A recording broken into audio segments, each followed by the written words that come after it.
One more time. Morning, everyone. How y'all doing? That song I like it. Okay, great. So this morning from the New Gen side, we actually have our VP of Sales for the Americas, Mr. Sandeep Hinduja. Big wave, big wave. All right, and myself. Hi, I'm Ari Shaw. I look after enterprise business for New Gen in the Caribbean, and so I will try to be a host this morning and to navigate us through this lovely morning that we've prepared for you all. So the thing is, we actually thought about this for a while. We wanted to do it, and the timing just was very difficult, and so we finally found some time now, and we really wanted to have an opportunity to present to all of the partners and clients and possible clients in Jamaica to share information, knowledge about what we're all dealing with, what we're all facing with, right? And that's basically navigating through this crazy, choppy waters that is innovation and technology and change, and how are we going to deal with it, and how are we going to manage, and um, everything that's happening globally. So I thought it would be a good idea to partner with Fujitsu, bring some industry experts, some industry knowledge from EY, bring some of the best minds in Jamaica together, let everybody sit down, have something to eat, and then share some information with you about what everybody's dealing with in the rest of the region as well, right? And how we think we can help you to navigate those journeys as well. So this morning, I don't think it's crazy the way in which we're about to be set up. Let's hope I get this right. Hang tight. Voila. So we'll start with beautiful introduction by the CEOs of Fujitsu, Mr. Mouveneer, who I think has been doing a great job in terms of leadership. We had the opportunity the other night to sit down and just have a conversation really about leadership and what's required and the difficulties, and very interesting. So I'm pretty sure you guys are going to all be thrilled by the information he's going to share this morning. That will be followed by a keynote speech by Kevin Kushney, who leads technology consulting for EY, senior manager there. He's recently joined EY in Jamaica, so if you all are not extremely familiar with him, take the opportunity this morning to bombard him with all your questions. All right, Kevin. And then we'll take a quick break. We'll take a quick coffee break, and then we will come back for a fireside chat. We don't have any fire, and Pegasus told me if I put fire in here, we have a problem. So I did ask them for like some scented diffuser-based oils and stuff like that, but I don't know if we got it, but anyway. And so that fireside chat will be navigated by Kevin, but it's also going to feature CEO of Fujitsu Mouveneer, Anthony McGregor, who I've been liaising with quite a bit, and really intelligent individual. I think you guys are going to learn a lot from what he has to share.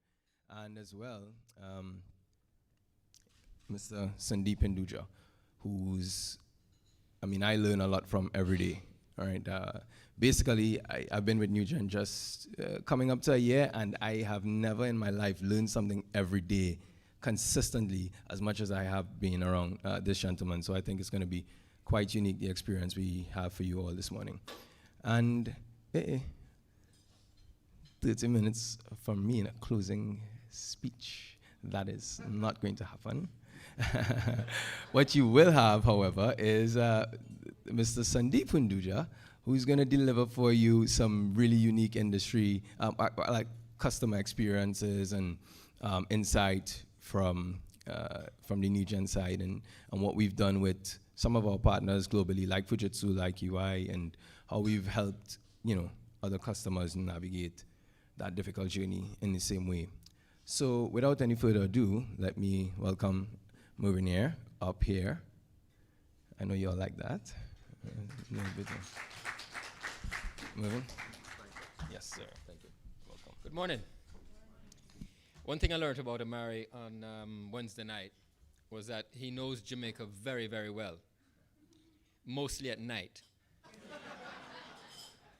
And a certain gentleman from a distribution business called me yesterday. He knows you very well as well. So don't be confused by his semi-Chinny accent. He's a Yardi boy. So good morning again. Thank you very much for coming.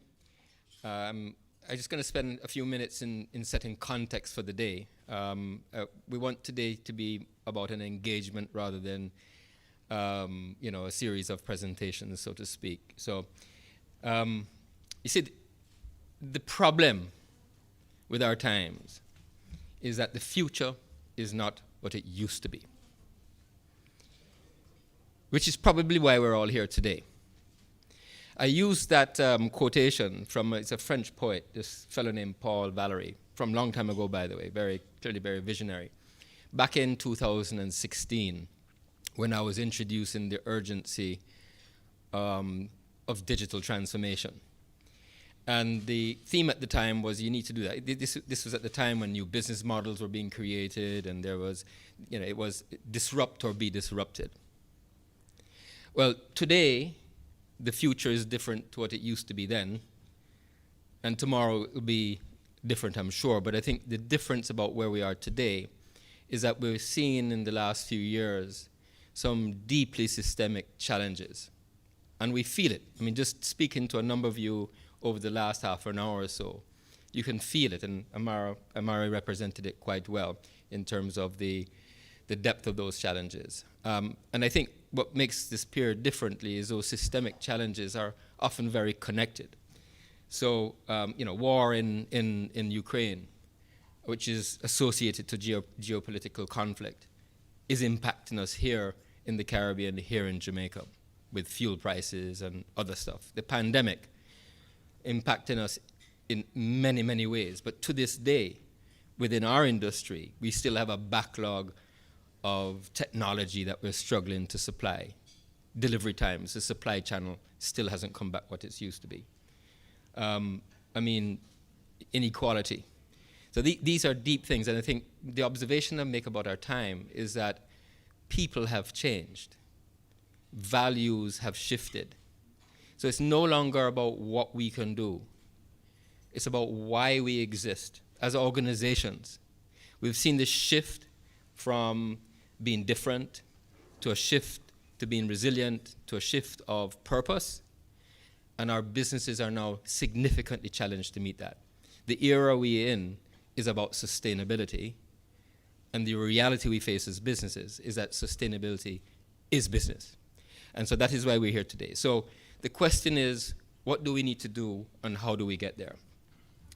And just to set the context for some of what you're going to hear today, the way we view this is that it's all a journey, right? It's an evolution. What's happened is that the speed of that evolution has become very dramatic. And together we actually need to help. So we have to adopt a different approach to how we do things. But at the core of it, digital technology is the enabler. So this wave of digital transformation has now evolved to this new important theme of sustainability transformation. And we'll talk a bit more about that today. But let's just go back in time. So I think, different organizations are at different stages in this journey. But we start with digital readiness, and a number of us have gone through this. Our colleagues at Ernst & Young do a good job in leading. Fujitsu as a business tried to lead some of this about changing organizational culture, making processes digital, digitization itself, trying to get as much documents in a digital form so that you can become agile. But what that really is about building the foundation for agility.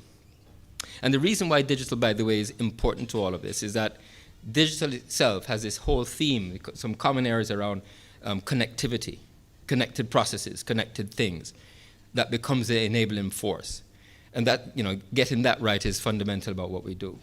So a lot of organizations were well on their way in terms of digital readiness, and we saw the pandemic come along, and we saw those that were digital ready pivot very quickly, and those that were not either died or went through significant challenges and had to become ready very quickly. So a survival issue, actually. But then very quickly, coming out of the pandemic, the era that we're in now, that shifted to this issue of sustainability. And sustainability is not just about environmental sustainability. It's about how do you have this cycle that allows business to survive. It's about economic sustainability. It's about well-being sustainability. Big issue. People who we sell to as customers are now making different choices based on who you are, why you exist, and not necessarily what you do. Right? So we're now in an era coming from resilience where it was about sense and respond, adapt, being able to deal with big issues, survive them, pivot very quickly. That's now evolved to one of being able to deliver value, being relevant. I mentioned the distribution organization. One of the things we're working on in that area is how the world has become connected, how supply chains have become massively connected coming out of this whole period of change. So distribution companies in this region are now having to deal with big brands who demand that they can see in local distribution where their inventory is, as far as the point of sale. So you have an end-to-end digital process that if you don't do, you're not relevant. So and that's true for banking, where payment systems are radically changing. So no organization can stand on its own coming out of this. Relevance, value, and customer experiences, staff experiences, human experiences have become the basis of sustainability. And so how do we do that? But the end goal, and I think we see this emerging, and I won't call it the end, because the problem with our times is that the future is not what it used to be. But the big issue I think we all have to work on is this issue of trust. And we see it in our environment. The financial industry again. Usain Bolt's money. Social media.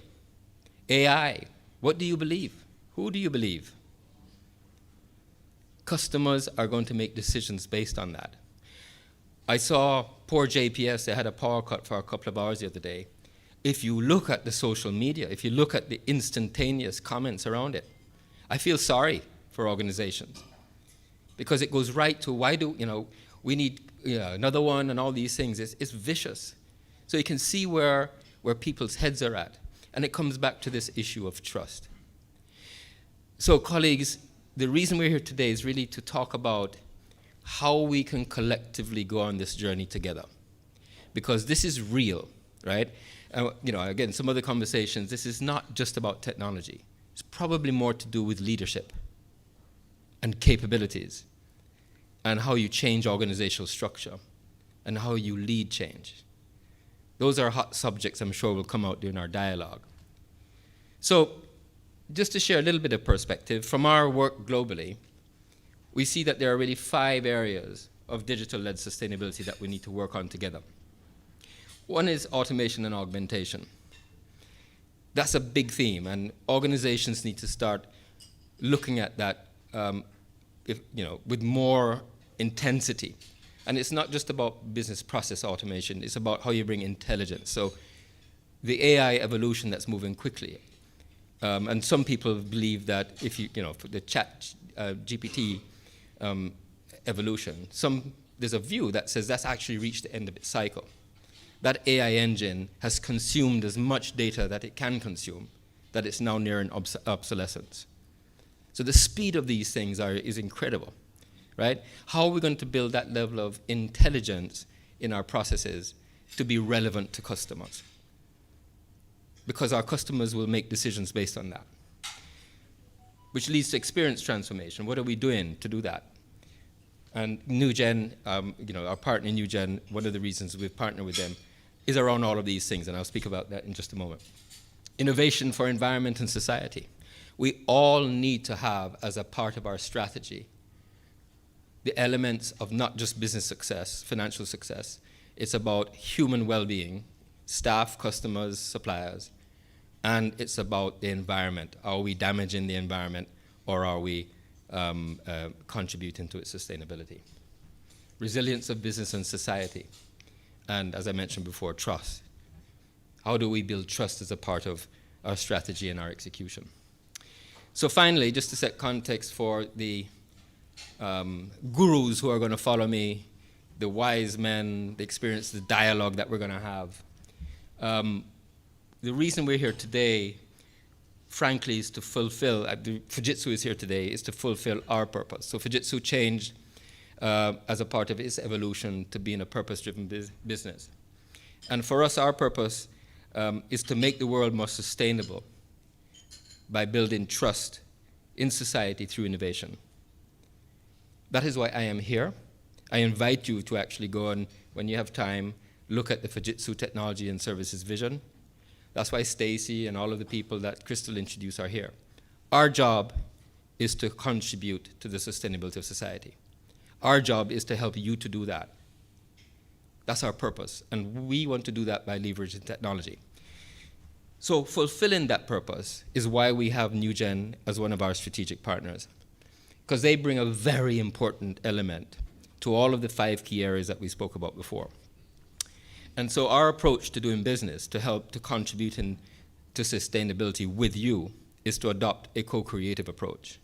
We don't have all of the answers, but if we combine domain expertise with you as our customers, industry leaders, because things are becoming cross-industry now, our technology partners, excellence in innovation, our capabilities, and create this ecosystem of trust with change, constant change at the core, we believe that we will achieve what we need to achieve. So that's why we're here today. So combining NewGen's excellence in application innovation with the key outcomes they focus on are customer experience, business continuity, remote enabling, governance and risk. That's a big issue. All of us in this room now have a deadline around data protection. If you're not on that board yet, we see security as being a big deal, right? And of course, automation of processes are at the core of that. Compliance is at the core of that, right? Another evidence of the reality of the environment we live in. These are essential tools. So we're taking great global applications that's used across the world and combine it with our capabilities, our co-creation services, advisory services, program management, business process design capabilities, application implementation, of course, managed services, to get the results that we need. So thank you again for coming. I'm delighted that Kevin is here because on the issue of trust from Ernst & Young, it's very deliberate that NewGen and ourselves said this is our own, because it's not really about what we have or what we can do, it's how we do it collectively. And I think that Kevin will bring some very valuable insights. So Kevin, thank you for being here. Thank you for coming.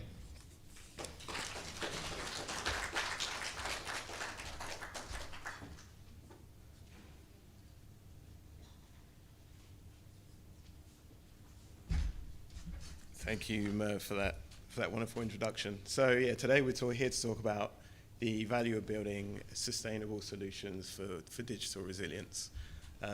Quick introduction to myself and who I am. Kevin Cushney, Senior Manager, Technology Consulting here at EY Jamaica. Here at EY Jamaica. Been in the technology industry for my entire career for about 20 years, give or take. Have been lucky enough to work across multiple industries, multiple sectors, across UK, Europe, Asia, and recently returning home to Jamaica to help the digital innovation and advancement in the Caribbean region. So, how can sustainable solutions help future-proof your business in the digital era? Quick agenda just to kind of run through. So we'll touch on the digital era, kind of what it is and the impact it's having. We'll talk about sustainability and the importance of it. Merv's touched on a few points, so we'll expand on that a little bit. And then we'll dive into what sustainable solutions look like and how you can leverage those in your business.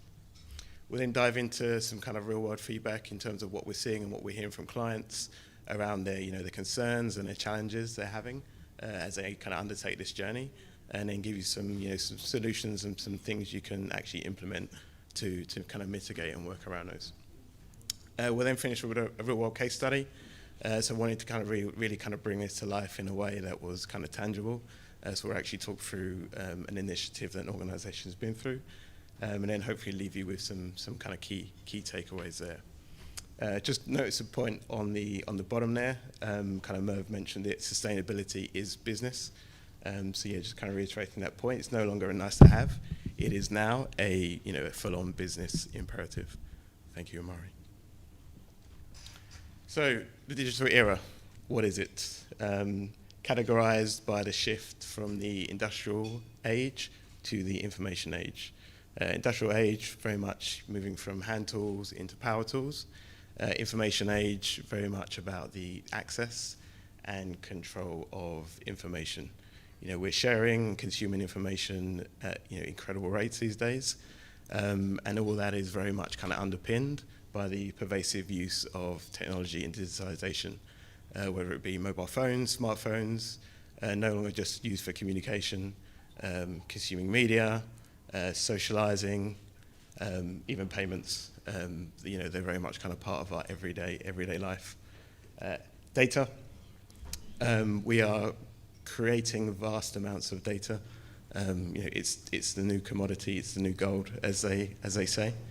And interesting fact, 80% of the world's data has been produced in the last 3 years. So since 2021, 80% of the world's data has been produced. So it just gives you an idea of the shift in our behaviors and the impact that it's having. And then the last point there is around mobility. Always on, always connected, internet, networking, changing the way we live, changing the way we work, and generally just kind of changing our lives. In terms of the impact from a business perspective, some numbers which kind of stand out, which shows how businesses are reacting and engaging with the digital era. $6.8 trillion spend on digital transformation to 2023. Expectation to grow or continue to grow 19 to 20% over the next 5 years. 91% of enterprises have or are thinking about having a digital-first business strategy or plan. Again, huge numbers. So people are realizing the pervasive nature of digitization and that they're reacting accordingly. A lot with positive results. As you see there, digital enablement, which underpins a lot of digital transformation activities. 56% of CEOs are reporting kind of favorable outcomes and improved profits as they go on their digital enablement journey.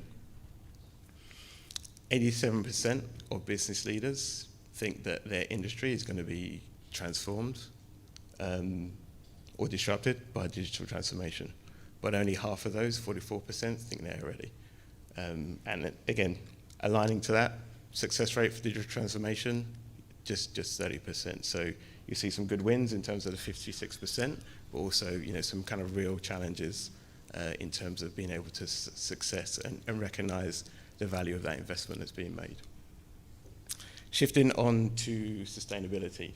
So the World Commission on Environment and Development define sustainability as a process of meeting the needs of the present without compromising the ability of future generations to meet their own needs.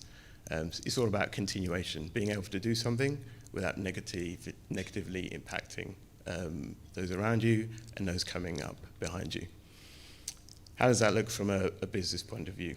So there's been a real shift and a real kind of change of thought in terms of the value of sustainability and the importance of it.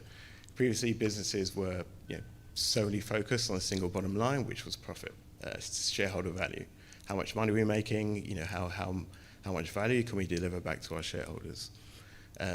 Focus on people, focus on the environment was often seen as a drag on those profits and very much a cost center.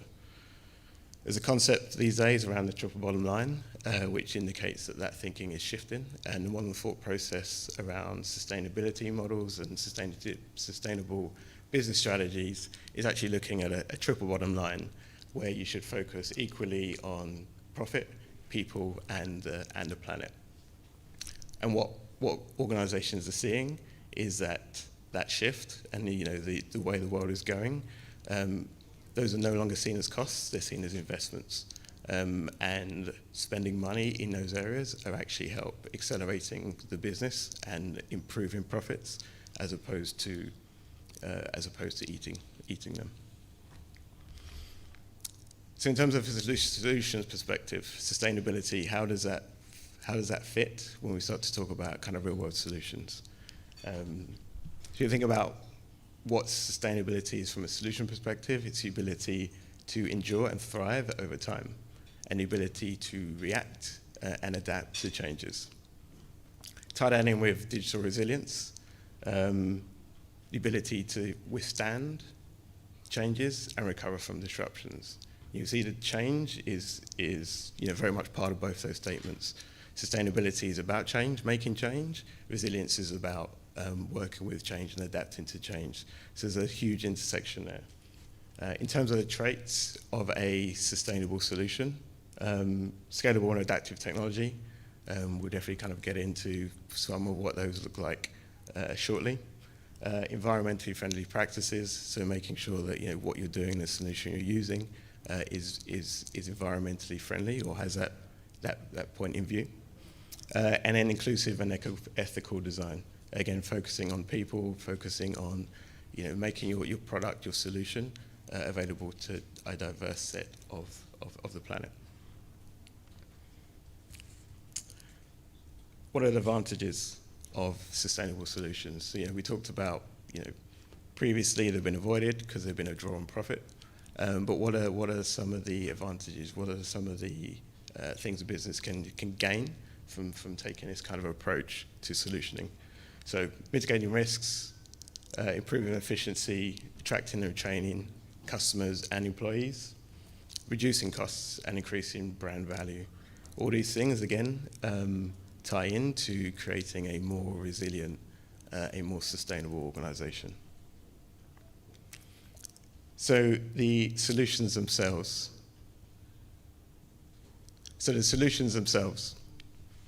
I'll move around the board a little bit. You can kind of consume what's on the slide. I'll start actually bottom right. So sustainable business models. So circular economy, so looking at how products are made, from raw materials through to recycling and making sure that as much stays in the system as possible. Onto sharing economies. Uber, Airbnb, TaskRabbit, organizations and services that a lot of you are probably quite familiar with. Very much, driven by the sharing economy rather than everyone having their own. Having one and using it in a way that's more efficient, more effective, and sharing. That then ties very closely into digital platforms and ecosystems. Collaboration and sharing, again, is kind of top of mind. Gartner say by 2025, vendor ecosystem collaboration will be quite pervasive. So about 30% of vendors will be operating a consolidated cloud-based solutions. So more and more people are coming together, understanding the power of many. Open innovation. Jamaica has an open data initiative. The UK has an open banking initiative. More and more government organizations, private organizations are realizing the value of having open innovation in terms of being able to move faster, being able to react quicker, and being able to have greater access to skilled and talented people. AI and advanced analytics. Merv touched on AI. You can't go on LinkedIn, read an article, pick up a newspaper without hearing about generative AI these days. But it has a lot more uses than what we're seeing. Predictive maintenance being one, which I'll touch on a little bit later. But yeah, using that data, we talked about the vast amounts of data we're creating. So using it to be smarter, make better decisions, and serve our customers better. RPA, robotic process automation, repeatable tasks done in a way which avoids mistakes, can be run 24/7. Pure kind of resource optimization. Again, kind of very much drives into that mindset.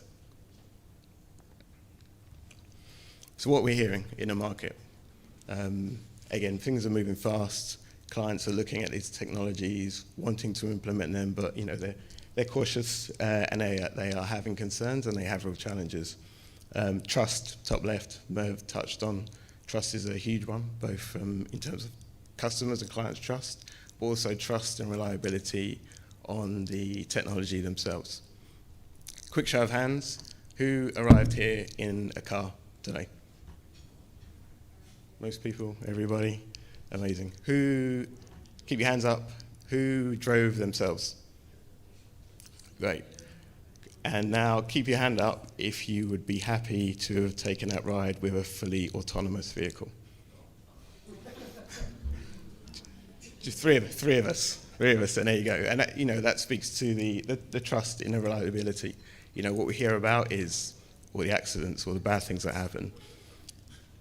As it stands, autonomous vehicles 10 times more safe than human-driven vehicles. But we don't know that, and we're getting familiar with technology, and we're becoming comfortable with it, and trust builds over time.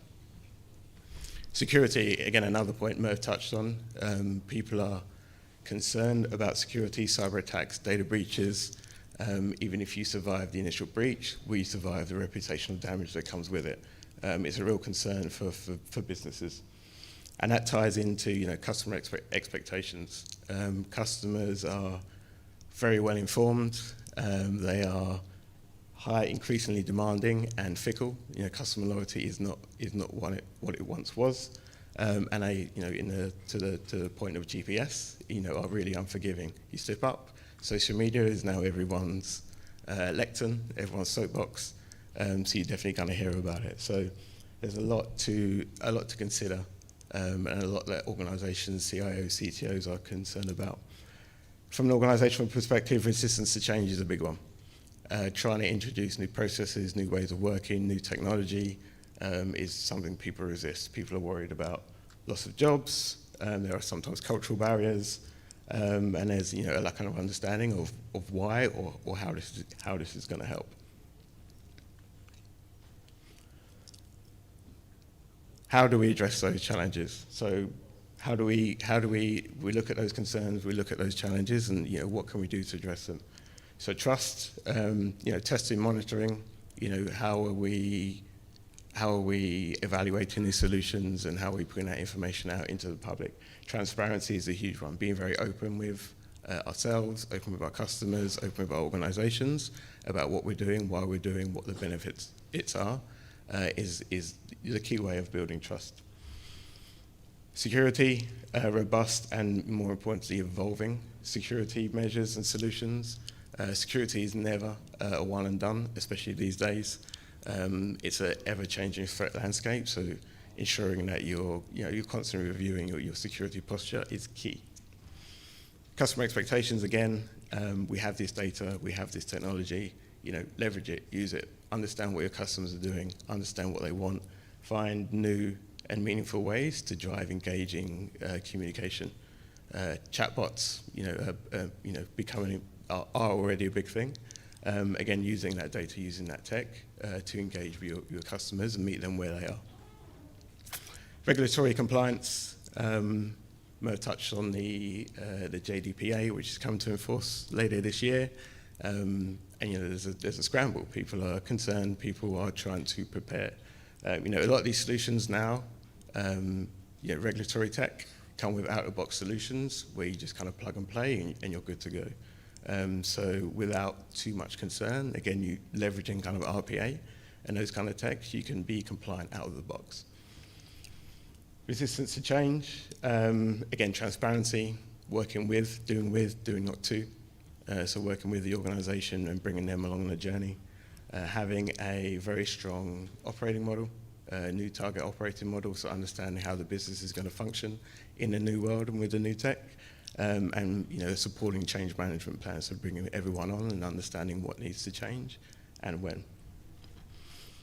Lastly, I'll just touch on availability of skills, which is again a big concern. Like, how do we get access to talented people? How do we keep them, particularly in the ever-changing technological world? Upskilling is one. Technologists love to upskill. They're never happy when they're tinkering with a new toy. Leveraging existing ecosystems and pooled resource. Again, that ecosystem's coming into play. understanding that you don't have to have and build everything yourself. You can tap into, a wider pool of shared resource. Onto the case study. So I wanted to touch on this case study, take it a little bit away from the high tech and focus on another industry that made use of some of this sustainable technology. So global manufacturer of agricultural equipment. They were having maintenance issues with their trucks and their tractors, understanding how to get data off the systems and to use it effectively. We went in, we talked to them, we helped them implement a cloud-based solution to kind of collect all that streaming IoT data and then overlaid AI and ML over the top of it to allow them to do predictive maintenance. So instead of something going out of service unpredictably, they could understand it quite quickly, they could know when it was going to go, and they could schedule that maintenance around that data. And as you see, it had a pretty positive impact. It was able to improve performance, reduce downtime, and actually improve the overall customer experience. So a few key takeaways just before I wrap up. Again, sustainability is now a business driver. It's a business imperative. It's no longer a business cost. It's a central component of digital resilience. If you want to be resilient and digital resilient in this day and age, the solutions you're implementing need to be sustainable. Innovation in this area is rapid and continues to grow. We are moving forward at an ever-increasing pace. Keeping abreast and up to date is tough, but we have partners, EY, Fujitsu, and Nugen, who can definitely support you with that. Digital enablement is a foundational component. Understanding the technology, implementing technology, using technology in the right way is key to creating those sustainable solutions. Building trust is a key enabler. Without trust, you're not going to be able to operate in the modern era as a business. So keeping that mindset, keeping that lens in focus is going to be key. And as I mentioned, you are not alone. You have partners you can help. Organizations these days are being increasingly open and transparent about the journey they've been on, what problems they faced, how they overcame those challenges. So don't think that your problem is your problem alone. There's plenty of information, plenty of examples out there to support you on your journey as you move forward. So we're about to break for some coffee, but I just want to leave you with a question leading into the fireside chat. And that is, what role does sustainability play in your current digital strategy? And how can you amplify its impact on your business and the wider community? Thank you.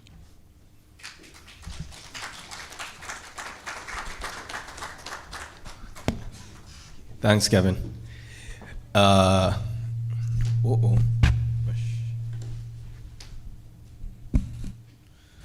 just use this for now.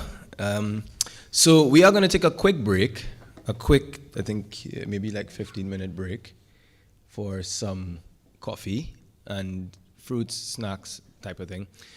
We do have this really neat QR code that we would love you all to scan, and you can so just go ahead, scan the QR code, and it'll take you to basically a landing page. You can ask some questions if you need to schedule something in particular, follow-ups, if you want to set a meeting with anyone, or if there's just information that you want, info from Kevin's presentation, info from Mervin's presentation as well, or something that you might need from Sandeep or myself data-wise. We've sort of bundled it all so you can just request there. So yeah, let's have some coffee. Coffee break. More coffee.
coffee break.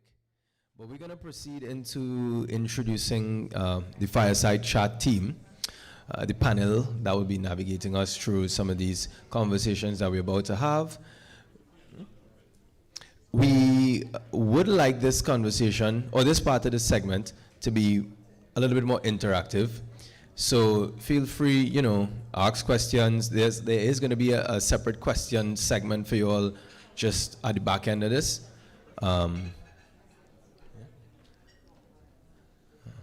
Sorry, I was asked to call attention. Yeah, there we go. So without any further ado, let me just introduce the panel for the Fireside Chat this afternoon. We have Mr. Kevin Kushney from EY, Anthony McGregor, who leads applications at Fujitsu, and Sandeep Hinduja, who leads sales at Nugen. So let me hand it over to the team. Double check that. Testing. Yeah, nice. Thank you. And you might a little deeper. Maybe a little louder. Yeah, you guys go. Cool. All right. Thank you, Amare. So we're gonna dive into some questions. So I think we've collected some from before the event. So we're gonna run through those with our panelists, and then we will open the floor and take some questions from the audience as well.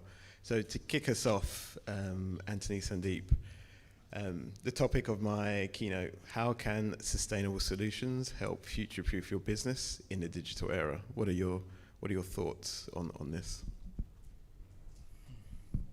All right, good morning.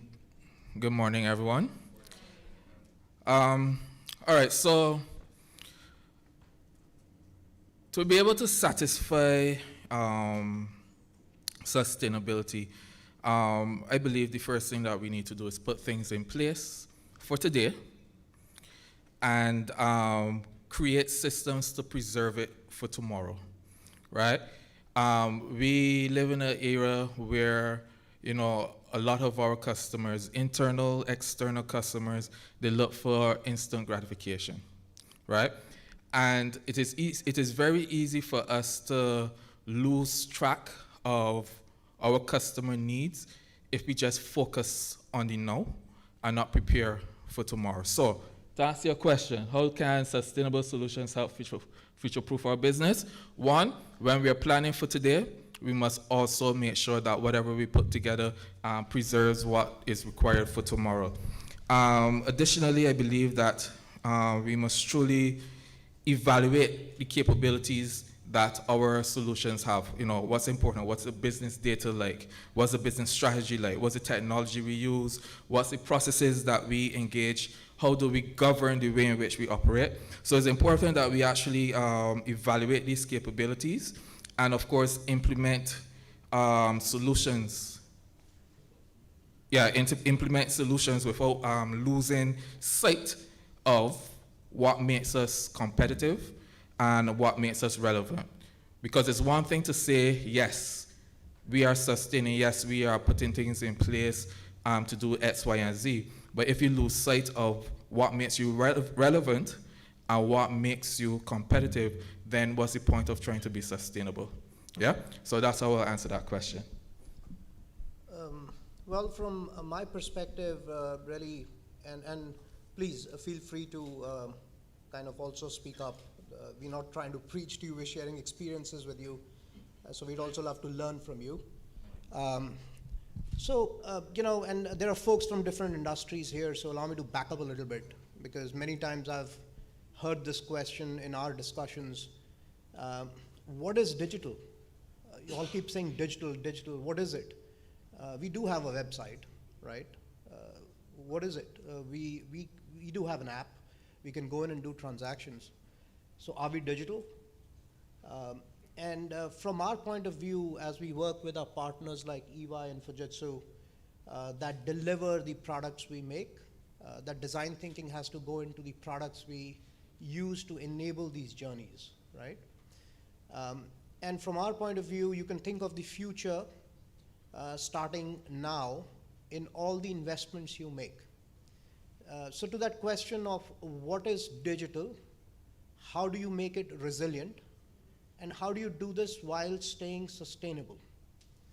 And the first part is in the digital journey, from our point of view as a product provider, as a IP provider, we are addressing three things. The first one and foremost is the experience part of it, right? And Kevin talked about it. Specifically from the pandemic point of view, there was a rush to go enable stuff online because people were working from home. Businesses didn't have websites, surprisingly. And so we were getting calls overnight saying, just put up something online that helps us continue our business. What that did was, while you were solving the problem of the experience of the external stakeholder, it put immense pressure on the internal stakeholder. The volumes went through the roof.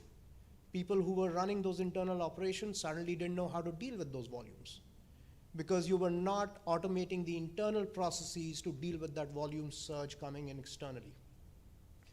So the digital first facet of it is that we try to address the experience part of both the external user and the internal user. The second part is we take paper out of the process completely. So as a company, we have 23 patents only in dealing with paper, whether it is vendor invoices coming in, whether it is application forms being filled in, whether it is vouchers being shuttled from one department to the other. As long as you can start there and say, let's make all our processes paperless, that is a step towards digital. The third part is automation, wherein you start enabling your people to do more meaningful tasks. People will switch jobs till they find a career, and when they find a career, they stay. And as leaders, it's also our responsibility to keep enabling our people so that they feel meaningfully vested. Now, when you're doing these three things of delivering that experience, bringing in paperless environments, automating it, this is a journey that has to be resilient and it has to be sustainable. The closest analogy I get to is digital is a pearl, takes time to form, and imagine holding it in your two hands, with one hand being resiliency and the other one being sustainability, right? Now, how do you make it future-proof? And allow me to get a little specific to what we do as a business. Invest in technologies that answer these questions. And what does it mean? There's a technology called the low-code platforms, right? And low-code essentially means every time you want to make a change in your technology platform, you don't go hiring people to start from scratch. You hire technology transformation companies like Fujitsu, EY, that can advise you, deliver on those, but you also invest in low-code platforms that leapfrog those journeys. So you're not starting from scratch every time. These low-code platforms now allow you to continuously evolve in your digital path, right? And there are a couple of examples. I'll give you one where there's one of the, and allow me to take an example from banking. This is one of the largest banks in one of the largest countries in the Caribbean. Fujitsu nurtures that program. And as this bank started their digital journey, they started with saying, let's go after the asset base, which is the loans portfolio, and let's start with the external stakeholder, making it easy for them to get loans from this bank. And they took out the paper, they automated the process, and they spent X dollars doing it. Now the question is, how is this investment future-proof? So the platform that Fujitsu used, which was the Nugent platform, allows Fujitsu to continuously deliver new value to the customer on the same platform underlying. So you're not bringing in new technologies, you're not bringing in new programming languages, you are evolving from that same base, right? So in summary, if you want to future-proof it, start thinking in these buckets of experience, paperless automation, start thinking about reusability of the platforms in which you invest, and start partnering intelligently to have a long-term relationship So the partner understands your journey and is able to adapt to it. Yeah, and I just want to add to, because that's kind of one of the reasons why we actually enjoy working with the new gen software, because the agility of the application to kind of form into what it is our customer requirements are, right? It's a platform that allows for agile development. It's a platform that evolves. It's designed for this era in mind, so it's not a case where it's a legacy type application. As our customers' needs change, so can we change the application. It is a data-driven type application, so it focuses a lot on how we can transform data, right, which is going to make it relevant to all of our use cases, and most importantly, is actually built and designed around your customer and your internal culture, right? And I think that's what makes it so unique, and that's what makes it a future-proof type application for sustainability. Yeah. Thank you, Anthony. Thank you, Sandeep. Good insights from you both. I think maybe to kind of wrap up, I think that's capturing, talk of relevance, not implementing solutions for solution's sake, making sure whatever you do is, relevant to your business and, your direction of travel. And I think planning was also, a key theme, not reacting, because, implementing something off the base of a reaction can cause more pain and, maybe isn't sustainable and maybe can't take you into the future and help with that proving for your business. Yeah. So that leads us nicely into our next question.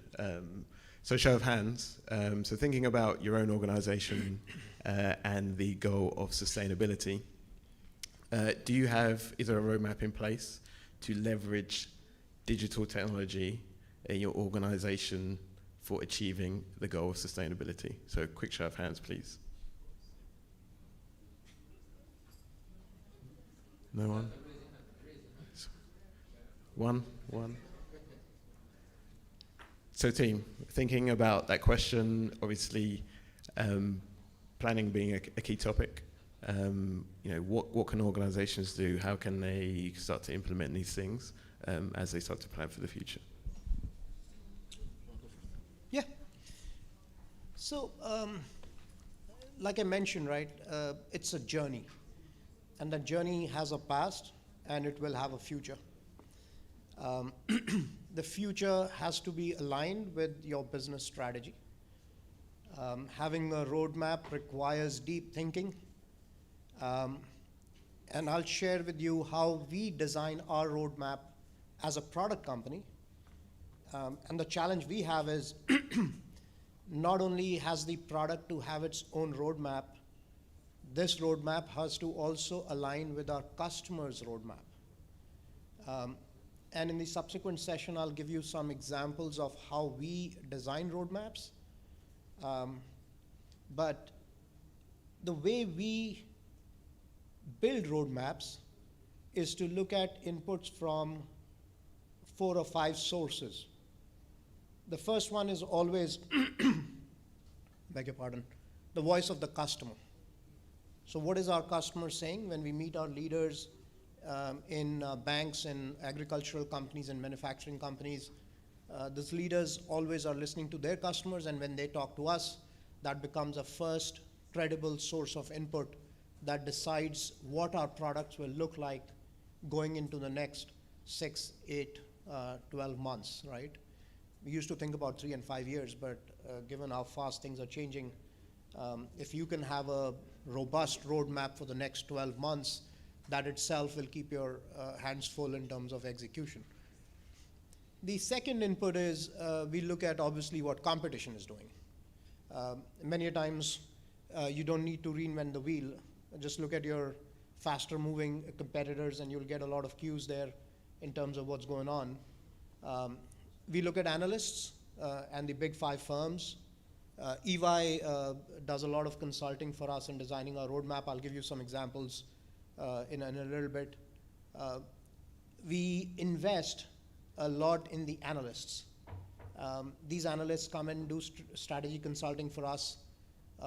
And tying all these together, right? We look at customers, competition, analysts, the big 5 firms.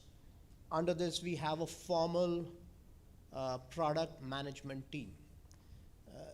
Don't let the word product bog you down, because we're a product company, so I use the word product, but essentially a team that is nurturing a roadmap.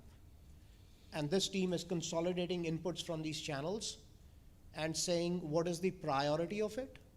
Obviously, being a software company, we tie it to revenue. You all can decide how that is relevant to your business.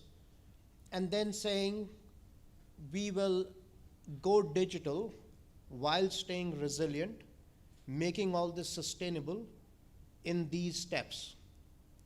And those could be things like, today we will automate the invoice processing from our vendors in the next 3 months.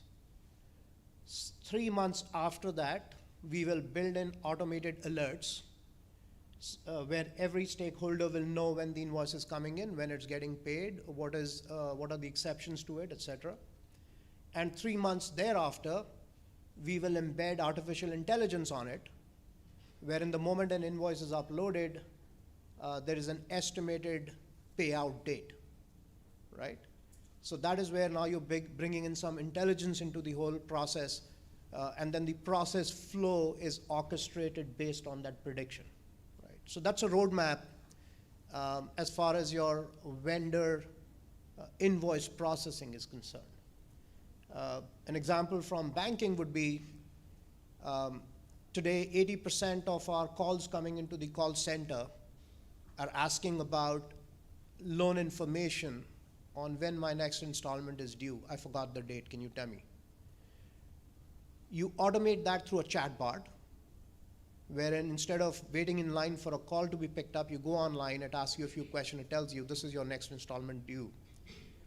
And then you build intelligence onto it 3 months later, wherein it sends you an alert while also telling you if there is flexibility in the payment that you can make, right? So that's a roadmap, again, specific to banking, where you use chatbot or AI as an example.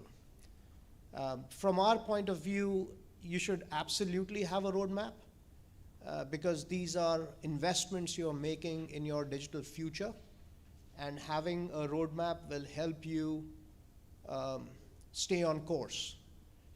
There are numerous examples where we are responding sporadically to the customer's needs, wherein the customer's needs are also sporadic.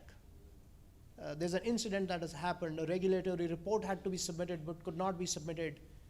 Root cause analysis revealed that XYZ team that had to provide the data that went into the report made an error, and the report itself held the organization in violation of certain compliance requirement.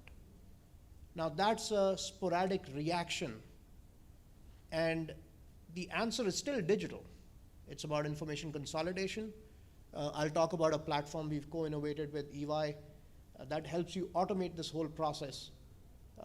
But while the possibilities are immense, investments have to be in sync with business strategy, and having a roadmap will help you streamline those investments while continuing to move forward on that journey. From the system integrator deployment side of it, we would of course look at the technology to make sure that it has the capabilities that you require as a customer. But when it comes to us helping you define and design your roadmap, we kind of try to simplify it as best as possible. So the first thing we're gonna look at is converting your analog into digital assets, right? Because that's where it starts. There are a lot of heavy paper-driven organizations out there, and of course, COVID kind of exposed a lot of them. You know, there's a lot of services that you couldn't do. Things were delayed. Of course, customer experience sales went down the drain. So the first thing we do in our strategy, as I said, we look for the analog and we try to convert those analog into digital assets, and we call that process digitization, right? So we're taking the data off the paper and we're putting it somewhere. And of course, we're making that data smart, right? The process of making data smart, or the information of data, the metadata, right? We then capture that information of course, and then we use systems like the new gen technology to kind of manage that for us, right? So once we've completed the digitization, so this is our roadmap. We had the analog, we had a whole bunch of paper. I'm sure you've walked down a lot of office locations and you see the boxes stacked on top of each other in person's desks all over the place. So we start with that, we convert that. And from that conversion, then we transform that information. So the next step in our roadmap will be to digitalize, not digitization, to digitalize, right? So digitization now is us converting the paper to data. That's the whole scanning, going through that whole process. Digitalization now is us taking that information, the smart image information, the metadata, and we are making some structures out of that information there so that we could actually make good use of it. Because it doesn't make sense to just take an image of a paper and put it there and just say, yeah, we're digitized now, right? You gotta capture that metadata, understand the data of the data so that you could actually make sense of it and use it. So this first step, convert it. The second step now, transform that information. This is where you get all the fancy charts and business intelligence of what it is that you have. Because we now have this information and we transform it from the paper into this digital format, the next step in the roadmap will be to create digital products because you have the data now. So because you have the data, you can now do a lot of stuff with it, right? There you could introduce the AI technology. There you could introduce more reports to get the insights that you need from your business. So when it comes to roadmaps, what we tend to do is first assess where you are. So we start with some digitization, get the paper, get the information off the paper, transform that information, and then of course create digital products with that, right? And that is a really simple layman way of you actually starting to put together your roadmap to strategically build the resilience that you need for your organization, right? Because if the information on the paper and the place burned down, you can't use it. If the information on the paper and the rain wet it, you can't use it. You know, we're prone to hurricanes, et cetera, in this region, right? So the first thing to do, if you want to be resilient, if you want to be sustainable, take it off the paper, make it digital, transform the information, and then create the digital products for your business. Yeah? We have a question from the crowd. There's one, she has one.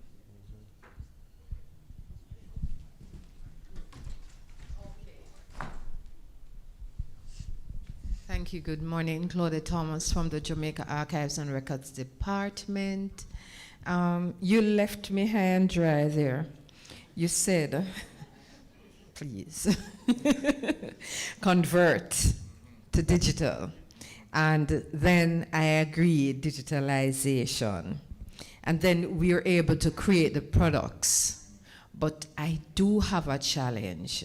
I'm asking, how do we seek to bring that transformation to the cultural environment? Thank you. You want to take it,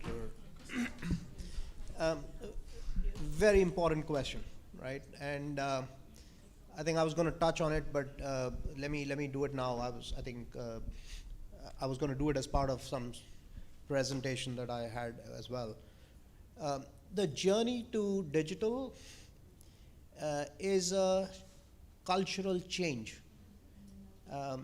And when we meet organizations that have succeeded versus organizations that found it a great challenge, the key difference we find is the pursuit of deploying a tool versus pursuing a digital transformation program.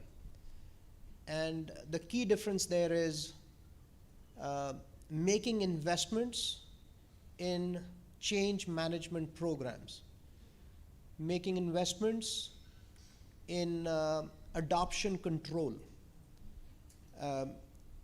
It's easy to get a company to deploy a tool, but making investments in taking your people along, transforming the culture, and facilitating adoption control are critical things that are easier said than done. As we were talking about, Kevin in his presentation had upskilling. And we talk about resource optimization, right? I'll give you an example. One of the biggest banks in America uses our platforms for customer communication management. What they do is essentially they had 600 people on a floor. Their only job was to consolidate information from different sources and build these statements that go out to customers on a monthly basis. The work these people were doing was simply toggling between screens and copying pasting information. And over a period of time, this workforce had gotten so used to doing that work that they knew exactly which screen to go into, copy what, paste it where. Voila, done. Report, send it to the printer, goes to the mailroom, dispatched. The problem was, many times the data that would come into these source systems would be delayed. Many times it would be incorrect. And when you're following the manual process, even in automated systems, garbage in, garbage out. So there were errors, and people would say, I did what I was told to do, and they're right. Now, when they deployed an automated platform which auto-sourced information, ran it through algorithms to check its accuracy, dynamically built templates at customer level, embedding your logos, putting everything together, a lot of this workforce didn't need to do what they were doing. And there were two problems. The first one is people who went on to become managers in those teams and started leading the new systems initiatives were suddenly wondering what they have to do with this system. Because they no longer are copying and pasting, they are now driving the process. And training them, helping them understand what new culture is bringing to them, helps them stay ready, helps them be productive, helps them feel vested, right? The second problem was the part of what do you do with the workforce that is no longer going to be on that floor? And that is an opportunity for training, reskilling, and redeploying. So a short answer to your question, I know I went about it, but that making an investment in change management, adoption control, and culture management is a very critical aspect of your digital transformation journey besides just investing in tools and professional services. Yeah, I want to add to something I always say, you know, a business is only as useful as its employees' ability to follow the processes, right? If the job is to move this tablet from here and carry it there every day, and somehow I didn't do it 2 days in a row, it means those 2 days I wasn't successful at my job. I would have lost somehow, right? Because I wasn't able to follow the process. Changes happen. Anytime there's a change to a process, there's a change to the organization. Anytime there's a change to application, there's a change to the process, there's a change to the organization. But a lot of the times, we overlook the fact that the workforce is aging in the Caribbean. A lot of the times we overlook the fact that the cohorts that we have within the organization is across multiple generations. We overlook the fact that the person who's resistance to change is that person who was there for 20, 40 years. The persons who want to make change and innovative and bring all these activities are those who now coming out of universities, the millennials, the Zs. But then we also forget that our customers also face the same challenges. The customers are the Zs, they have a certain demand, they're the millennials, they have a certain demand, they're the baby boomers, they have a certain demand. And all of them have a way of working and a way of receiving and experiencing and the expectations that they all have. And because we know how hard it is to change, sometimes we have to ask ourselves the question, where is the focal point for our business? Who are we catering to, right? If we are to be sustainable, in order to maintain sustainability and to be resilient, we need to recognize that our new customer base are the ones who are always in their phones, the ones who are always on social media. That's our new customer base, right? So the change, even though sometimes it is difficult to implement change within the organization, persons need to connect with the impact of the change in order for it to make sense to them to actually do, right? So change programs, 100%, very important, right? But persons need to understand why the change, right? Where the change is going to take them, because sometimes changes take people out, right? Sometimes changes reallocate resourcing, right? But at the end of the day, as a business, you got to look at what's the impact that we need when we do this, when we do that, and how can that make us sustainable, because we still need to cater for Generation Z and the millennials, right? And I just wanted to say that because a lot of times we kind of forget that. We kind of forget that we work in a workforce where we have probably 4 cohorts of different generations working in that. And as leaders, we need to find a way to kind of satisfy every one of them, right? But the leaders of the organization will be the millennials, and they will be the Generation Zs. So it's important that when we're planning the change program, that we take those things into consideration. When we're thinking about resilience and sustainability, we take that into considerations, because the same thing that's within is the same experience that person's going to be looking for external. Yeah? So just wanted to add that. Thanks, guys. Some great answers from both. I think, I guess my kind of take on it from what I see is, technology is very much an enabler. So, what is it you're trying to enable? What is it you're trying to achieve with the technology? But in terms of, the guys mentioned transformation, change management, it very much starts at the top, at the vision layer. What's your business strategy? What's your vision? What are your objectives? Like, what are you trying to achieve as a business?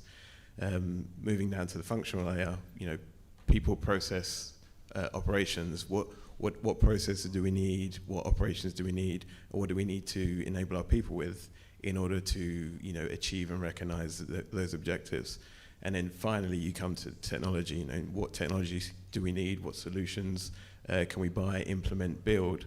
And what data can we use to underpin that and enable our people? So it's very much about focusing on the layers, working through, and then implementing technology as a final piece to kind of really drive that forward. We have another question from the crowd. We give questions from the crowd. Yeah.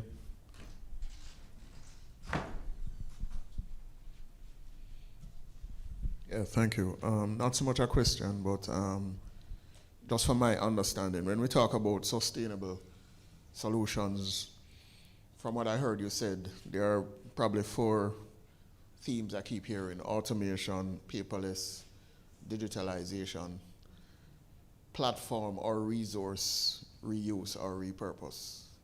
Am I on the right track? There's just another school of thought for me as it relates to what you just, your last statement, as it relates to change. So organizations such as the one that I work with, adopting like agile principles. They want to work in a different way. They want to bring new products, services to the market much quicker. But we do have what I consider an archaic change process that is not necessarily aligned with the principles of working in a quick, fast, delivering an MVP in 2 weeks as opposed to 2 months, 2 years. No, so what are your thoughts on how do you reorient, just the whole work methods to adopt a change principle or change practice that is also in keeping with the principles of agile and doing things much faster? Because if you look on it, what your change process dictates or demands in some ways goes against the grain of what an agile execution requires. Thank you. Great question. Thank you. Yeah, I couldn't agree more. I didn't want to let the technologist in me take over, which is why I didn't use the word agile and DevOps and, but essentially the core of it, you're absolutely right. And we've come a long way, right? Not long ago, we used to pursue projects running into 2 years and $20 million and wait for those 2 years to see if there was light at the end of the tunnel or was a train coming from the opposite side, right? But to your point, absolutely, I think the trends are changing wherein investments are chasing the lower hanging fruit first. Don't delay that user gratification. And to your point, all the points that you listed out, one additional was the experience part of it. Start with the experience and the other nuts and bolts will follow. Also, when you talk about MVP, the definition of MVP has to be dynamic. Can we group together the delivery of that digital experience in chunks that are meaningfully usable to the business, right? And in case of banking, for example, the end user or the consumer of those banking products has to drive what that MVP looks like. In case of, and I have some examples as well from different industries, I'll talk through them. But overall, yes, we are seeing a shift, and that shift is towards delivering quicker and delivering frequently and delivering in smaller chunks, right? And the products we make as a software company have to keep pace with that. DevOps is a classic example wherein, and to generalize the example, American football is one where every play has its own strategy. The team gets together, talks about what's coming in the next play, they go execute. If it succeeds, they huddle again, make a subtle change, go execute again, right?